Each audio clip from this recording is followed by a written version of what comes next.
Okay, before we get into any actual news, I have to show you the thing I've been staring at all morning. Somebody printed a set of terracotta modules that are designed to be, and I quote, colonized by nature. Colonized like the clay wants to be taken over by moss. Exactly that. It's a designer, Rameshwari Jonalageta. Project's called Minimal Matter. 3D printing industry had it. They're using minimal surface geometry, those gorgeous flowing gyroidish shapes in actual terracotta. And the whole idea is you tune the surfaces so plants and microorganisms move in and take over. So the print's not the finished object, the print's the trellis. You're building a substrate and handing the rest of the job to biology. That's the opposite of every conversation I have about parts, which is usually how do we stop stuff growing on this? Right? And terracotta's got that porosity that holds water, so moss loves it. Whether it survives a real winter outdoors is the designer's hope more than a proven thing, but as a mood, printing something on purpose so nature eats it, I'm into it, which is a nice palate cleanser, because the rest of this week is the industry going big and heavy. Here's the thesis. This was the week additive dressed up in a suit. An $8 billion space deal, a factory the size of a small town, a defense land grab, and every headline wanted to give the credit to 3D printing. Our job today is figuring out where that credit is actually earned. The thing I'm most wary about is right at the top. Rocket Lab buying Iridium and the coverage framing it as some validation moment for printed rocket parts. I've seen that move before, and it usually doesn't survive contact with the balance sheet. We'll dig into that.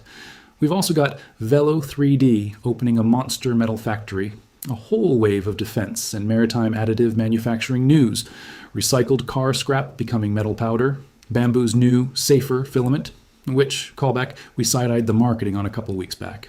And then, at the end, the single funniest headline of 2026 so far. Let's start with space.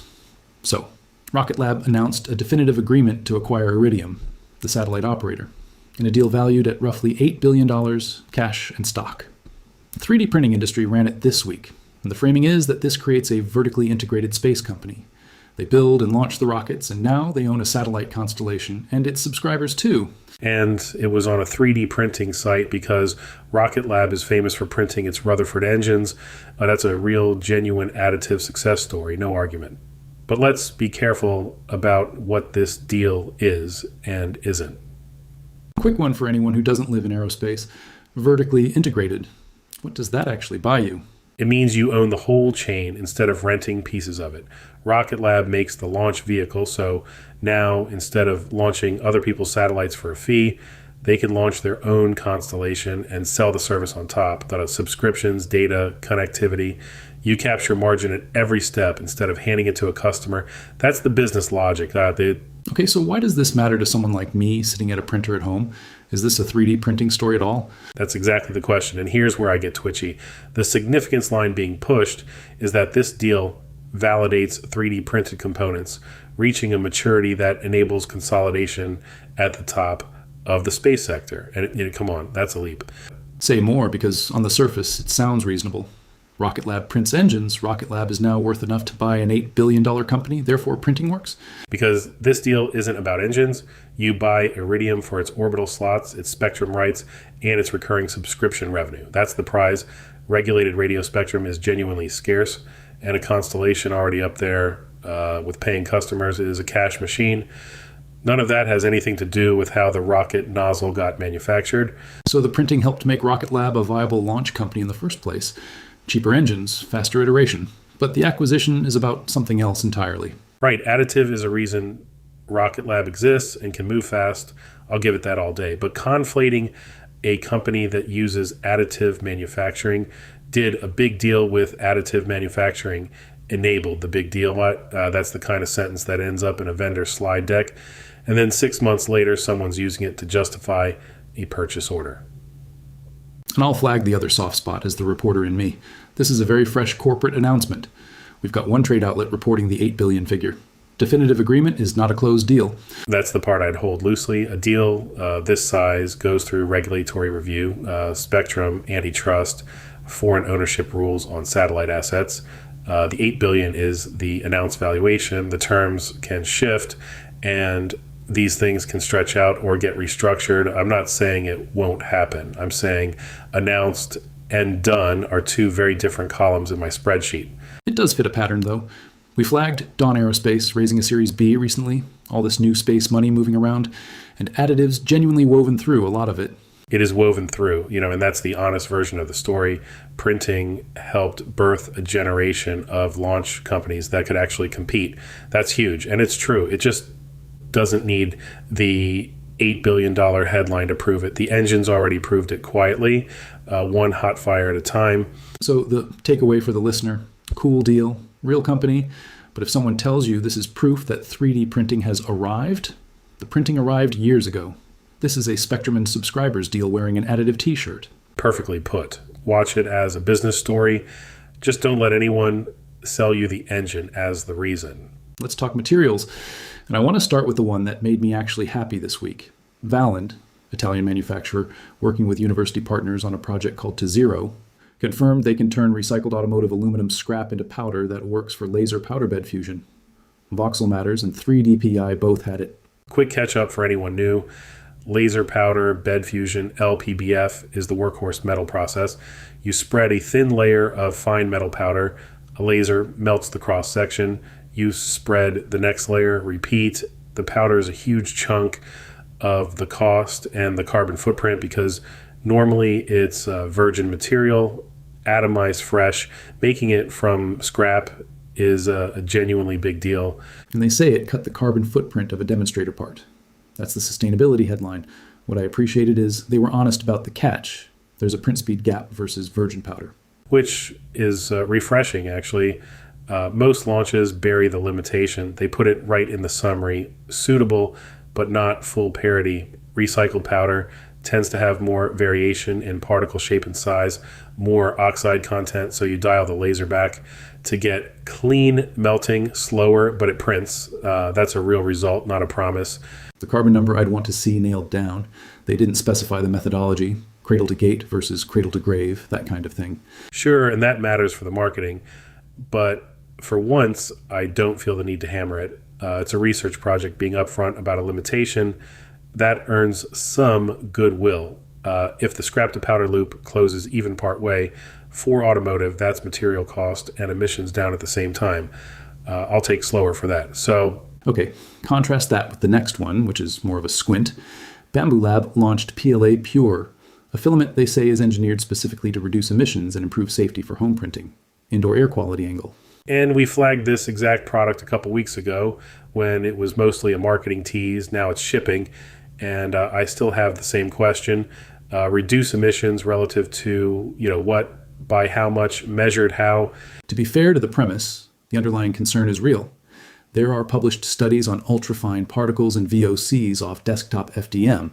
It's a legitimate thing people are waking up to, especially printing in a bedroom or a closet. The concern is real. That's exactly why the claim needs a data sheet. Every filament maker says low emission at launch. Without a published test standard, a measurement protocol, and a baseline they're comparing against, engineered to reduce emissions tells you nothing you can act on. Did they publish actual numbers, or is it a nice green label? From what I saw, no third-party emissions data yet. So, plausibly a better filament.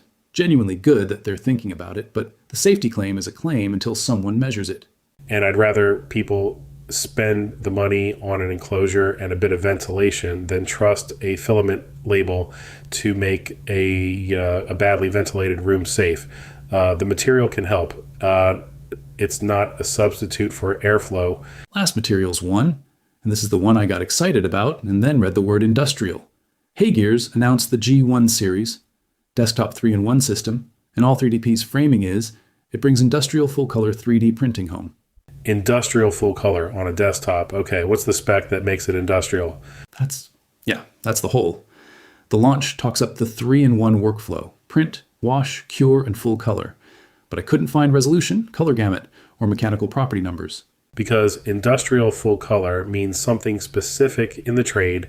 The big machines, the ones running $50,000 to $250,000, deliver certain DPIs, a defined color range, parts that hold up. Calling a compact desktop unit industrial without a single one of those numbers is a flourish, not a fact. Show me the color accuracy and I'll get excited with you.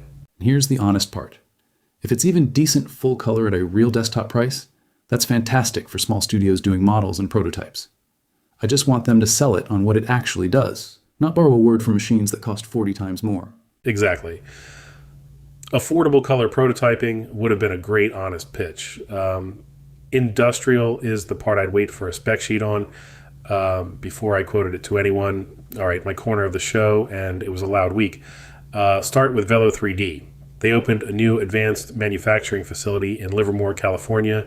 Nearly 10 million cubic feet of production space, capacity for over 100 metal 3D printers.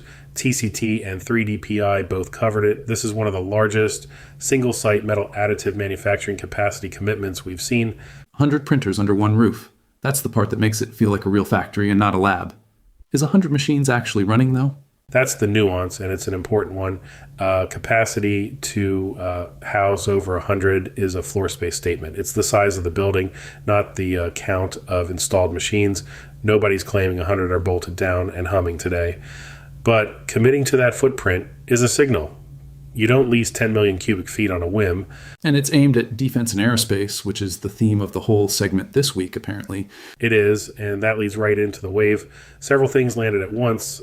Beehive Industries bought a couple of Ohio machine shops to scale up printed jet engine production. Defense Post had that. AML 3D commissioned its first two ARC-CME X machines for Newport News Shipbuilding. That one's confirmed, real hardware, real customer. And Formnext announced an inaugural defense summit. Beehive again. We talked about them putting in a $50 million EOS order a few weeks back. Now they're buying machine shops. That's a company genuinely building capacity, not just announcing intent. And that's the smart move, honestly. Printing the engine part is half the job. You still need machining, finishing, inspection. Buying established shops gets you skilled people and qualified processes instead of hiring from scratch. You know, that's someone who's done manufacturing before, not someone who's read about it. There's also a maritime thread. Austal, Curtin University, and AMCRC launched a $600,000 framework for additive manufacturing adoption in Australian maritime defense. We've been tracking the Austal maritime stuff for a few weeks now, waiting to see if it turned into anything concrete. And a framework with a funding figure and named partners is more concrete than a press release, I'll grant. 600,000 is a study and roadmap number, though, not a build a factory number. It's the phase where you figure out which parts are worth qualifying. Useful, real, but early. I'll keep watching for the first actual production part off it. The one I know you're going to poke. Navy Times reported that 3D printing could cut Super Hornet repair times in half. Could. That word is doing enormous work. The headline reads cut in half, but the report says could cut. Those are not the same sentence. One is a demonstrated fleet-wide result. The other is a projection from a study or pilot. Walk me through why the gap matters, because could have repair time still sounds fantastic. It sounds fantastic because it is, if it holds. But here's the pattern I've watched over and over. A study says could reduce 50%, and then you add certification, technician training, qualification of every part, and the paperwork that comes with anything that flies. Real-world deployment erodes that number, sometimes to 20%.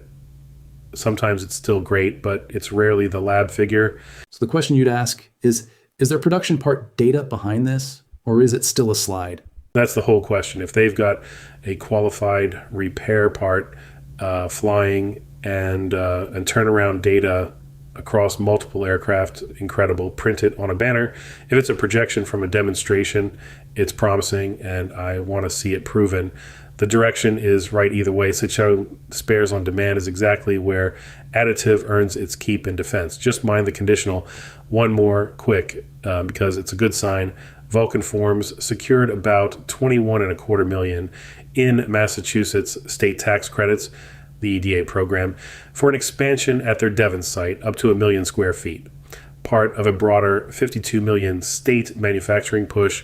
3D print and 3DPI both had it. State money backing, metal additive manufacturing. That feels like a milestone in itself. Government's treating this as economic infrastructure. It is. The tax credit's a matter of public record, so that number's solid. 2 bits of nuance. up to 1 million square feet is a maximum scope, not the day one build. And ADIP credits are typically performance-based, tied to hitting job creation targets. So it's real support with strings, which is normal and fine. It signals confidence more than it hands over a blank check. Let's come back down to the bench because there were two fun ones for actual hobbyists. First, Google opened up the Fitbit Air for DIY 3D printed customization. They released hardware blueprints and invited the maker community to design and print custom accessories, and people have already published printable projects. A big consumer electronics company officially blessing the printer crowd. That's genuinely nice to see. I gently note it's not the first Valve. A few others have put out printable accessory files for controllers and headsets, but Google's scale makes it land louder. What I like is the design philosophy. Swappable, customizable by intent. When the manufacturer designs for accessories instead of just tolerating them, your prints actually fit. I've printed universal clips off a model repository that were universally slightly wrong for the thing I owned. That's the real value. Official reference geometry means your bands and clips snap on properly. When you're reverse engineering from calipers and a guess, you print 3 revisions before the tab seats right. Anyone who's designed a snap fit knows that pain. Second one is deeply practical and honestly a little overdue. Sunlu launched the AMS Light Heater, a drying upgrade kit meant to keep filament dry during printing, not a separate pre-dry step, an in-situ heater that lives with your feed system. The in-situ part is the interesting bit. A standard dryer dries your spool, then you move it to the printer, and it slowly reabsorbs moisture from the room of the whole print. Keeping it warm and dry while it's feeding closes that gap. Efficacy of this specific unit we haven't seen tested, but the category makes sense. This is the bane of my existence, genuinely. I opened a spool of PET G that had been sitting maybe 3 weeks, no dryer, and the print sounded like bacon frying, little pops as the moisture flashed off.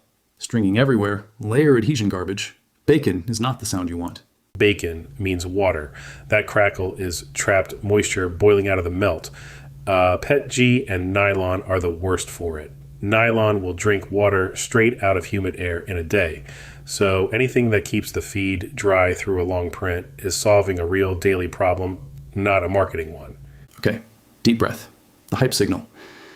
Jordan, this week a real publication ran the headline that 3D printed lab-grown steak could transform your BBQ. Your BBQ, the backyard grill, that's the frame. And no, let me be precise, because the research underneath is legitimate, and I don't want to trash it. Right, bioprinting food is a real field. And you know I've got the biology soft spot. I find the tissue scaffold work genuinely fascinating. Printing muscle and fat structure to get the mouthfeel of a real cut is clever science. It is clever science in a lab. Here's the gap. Commercially available cultured meat right now is a handful of products in a handful of places. Singapore, a few U.S. restaurants, tiny quantities. It costs hundreds to thousands of dollars a pound. The regulatory framework in most of the world isn't settled, and that's before you print anything. So where's the honest optimism? Because I don't want us to just dunk. Is there a version of this that's exciting on a 10-year horizon? Absolutely. Structured cultured meat as a research direction, worth funding, worth watching, might genuinely matter someday for texture and sustainability. That's the fair story.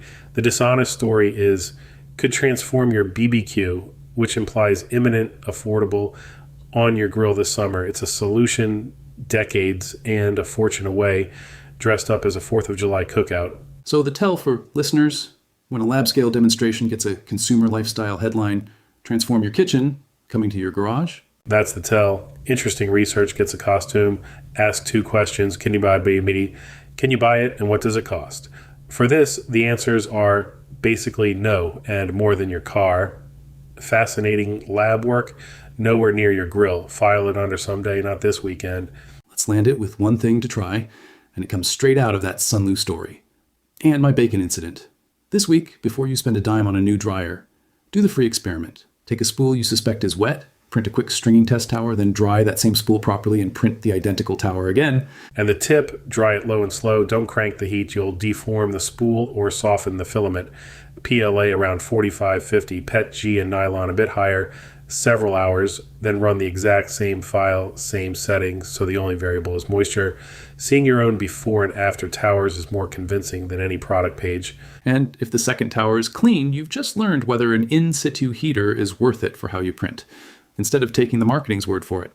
That's very on brand for this show. Jordan, always a pleasure. Go dry your spools, don't print your steak, and we'll catch you next week. Keep it dry, keep it skeptical. Talk soon.